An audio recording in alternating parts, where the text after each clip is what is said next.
शादी की रात बिल्कुल वह न हुआ जो मदन ने सोचा था। जब चकली भाभी ने फुसला कर मदन को बीच वाले कमरे में धकेल दिया तो इंदु सामने शाल में लिपटी हुई अंधेरे का भाग बनी जा रही थी। बाहर चकली भाभी और दरियाबाद वाली फूफी और दूसरी औरतों की हंसी रात के खामोश पानियों में मिश्री की तरह धीरे धीरे घुल रही थी। औरतें सब यही समझती थी इतना बड़ा हो जाने पर भी मदन कुछ नहीं जानता, क्योंकि जब उसे बीच रात से जगाया तो वह हड़बड़ा रहा था। कहाँ कहाँ लिए जा रही हो मुझे? उन औरतों के अपने अपने दिन बीत चुके थे। पहली रात के बारे में उनके शरीर शौहरों ने जो कुछ कहा और माना था, उसकी गूंज उनके कानों में बाकी न रही थी। वह खुद रस बस चुकी थीं और अब अपनी एक बहन को बसाने पर तुली हुई थीं। जमीन की ये बेटियां मर्द को तो यूं समझती थी जैसे बादल का टुकड़ा है जिसकी तरफ बारिश के लिए मुंह उठाकर देखना ही पड़ता है। न बरसे तो मन्नतें माननी पड़ती है, चढ़ावे चढ़ाने पड़ते हैं, जादू टोने करने होते हैं। हालांकि मदन कालका जी की इस नई आबादी में घर के सामने की जगह में पड़ा उसी वक्त का मुंतजिर था।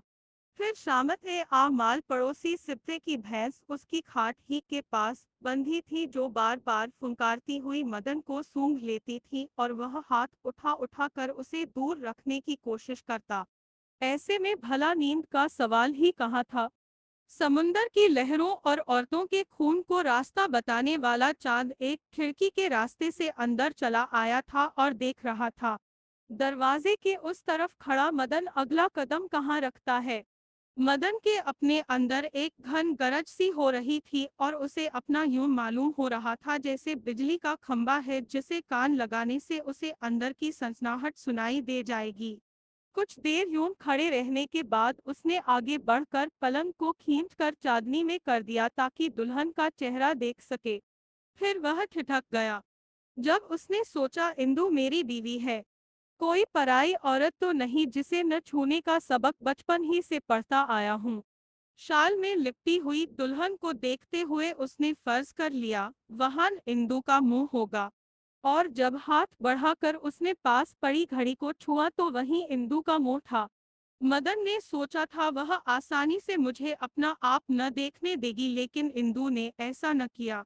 जैसे पिछले कई सालों से वह भी इसी लम्हे की मुंतजर हो और किसी ख्याली भैंस के सूंघते रहने से उसे भी नींद न आ रही हो। गायब नींद और बंद आंखों का कर्ब अंधेरे के बावजूद सामने फड़फड़ाता हुआ नजर आ रहा था। थोड़ी तक पहुंचते हुए आम तौर पर चेहरा लंबूतरा हो जाता है, लेकिन यहाँ तो सभी गोल था। शायद इसीलिए चांदनी की तरफ गाल और होठों के बीच एक सायेदार खोसी बनी हुई थी, जैसे दो सरसब्ज और शादाब तिलों के बीच होती है। माथा कुछ तंग था, लेकिन उस पर से एकाएकी उठने वाले घुंघरियाले बाल। जब ही इंदु ने अपना चेहरा छुड़ा लिया जैसे वह देखने की इजाजत तो देती हो लेकिन इतनी देर के लिए नहीं। आखिर शर्म की भी तो कोई हद होती है। मदन ने जरा सख्त हाथों से पूरी यूं ही सी हूं हाँ करते हुए दुल्हन का चेहरा फिर से ऊपर को उठा दिया और शराबी सी आवाज में कहा, इंदु। इंदु कुछ डर सी गई। जिंदगी में पहली बार किसी अजनबी ने उसका नाम इस अंदाज से पुकारा था और वह अजनबी किसी खुदाई हक से रात के अंधेरे में आहिस्ता आहिस्ता इस अकेली बेयार व मददगार औरत का अपना होता जा रहा था। इंदु ने पहली बार एक नजर ऊपर देखते हुए फिर आंखें बंद कर ली और सिर्फ इतना कहा, जी। उसे खुद अपनी आवाज किसी पाताल से आई हुई सुनाई दी। देर तक कुछ ऐसा ही होता रहा और फिर हौले हौले बात चल निकली। अब चली सो चली। वह थमने ही में न आती थी। इंदु के पिता, इंदु की माँ, इंदु के भाई, मदन के भाई बहन, बाप, उनके रेलवे सेल सर्विस की नौकरी, उनके मिजाज, कपड़ों की पसंद, खाने की आदत का भी जायजा लिया जाने लगा। बीच बीच में मदन बातचीत को तोड़कर कुछ और ही करना चाहता था, लेकिन इंदु तरह दे जाती थी।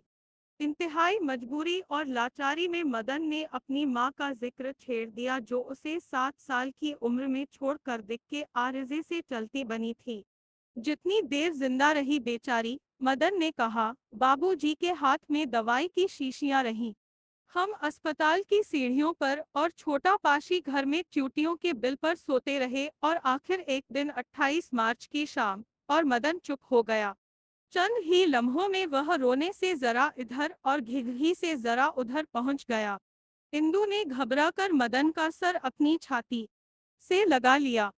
उस रोने ने पल भर में इंदु को अपने पर से इधर बेगानेपन से उधर पहुंचा दिया। मदन इंदु के बारे में कुछ और भी जानना चाहता था, लेकिन इंदु ने उसके हाथ पकड़ लिए और कहा, मैं तो पढ़ी लिखी नहीं हूँ जी, पर माँ बाप देखे हैं, भाई और भाभियाँ देखी है, बीसियों और लोग देखे हैं, इसलिए मैं कुछ समझती बूझती हूँ। मैं अब तुम्हारी हूँ, अपने बदले में तुमसे एक ही चीज मांग